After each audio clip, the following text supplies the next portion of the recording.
একা থাকার থেকে মানুষের কথা হলে সবচেয়ে খারাপ। হ্যাঁ, মানুষের নানান কুটি কথা কয়। হ্যাঁ এর লেগে ভাই বাচ্চাটা ছোট ছিল কথা বলে কান দেয় নেই। আচ্ছা, তারপরে এখন বাচ্চাটা একটু বড় হয়েছে। এখন বিয়ে শাদী বসতে চাচ্ছেন। এখন বিয়ের সাথে বসতে চাই। অনেকে তো বউ মারা গেছে, বউ চলে গেছে, যেহেতু আপনার স্বামী নেই, তারা যদি আপনার প্রেমে ক্রাশ খায় কি করবেন? আর প্রেমে কাজ কেউ খায় না, ওটা মিথ্যা কথা। আপনার প্রেমে কেউ ক্রাশ না না খায় না, না? আমার কেউ পছন্দ করে না। পছন্দ করলে পরে বিয়ে হয়ে যেত নাকি? খালি এমনি এমনি পীড়িত করবার চাই, কারণ কাজের পীড়িতে কেউ আসে না ভাই। একটা কাজের পিরিতি আসে না, না না, এমনি এমনি ফাও অনেক পীড়িত করতে চায়। সবাই টুকটাক পিরিত করতে চায়। ফাও পীড়িতের অভাব নাই, কারণ জীবন সঙ্গী হওয়ার পীড়িতের মধ্যে একজন নাই। দর্শক, এই আপুর সাথে কথা বলে যে যে জানতে পারলাম, আপু অত্যন্ত একজন দুঃখী মানুষ। আপু নতুন করে জীবন সঙ্গী চাচ্ছে।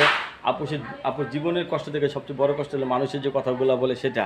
স্বামী না থাকলে অনেক কথা শুনতে হয় না পুরুষদের। মানুষের বাড়ি কাজ করতে কষ্ট হয়। মানুষের বাড়িতে কাজ করেন আপনি? হ্যাঁ, বাসা বাড়ি কাজ করি। ও বাসা বাড়িতে কাজ করেন। আপনার কাছে ধন্যবাদ আমার চ্যানেলে সময় দেওয়ার জন্য। দর্শক, পরবর্তী একটি সুন্দরী মেয়ের ভিডিওর জন্য অবশ্যই অপেক্ষা করবেন। আপু, সবাই আপনার সাথে কথা বলতে চাবে, কারোর সাথে খারাপ ব্যবহার করবেন না, ঠিক আছে? ঠিক আছে। এমনি তো রাত্রে ঘুমানো তো বোধহয় অনেক দেরিতে না?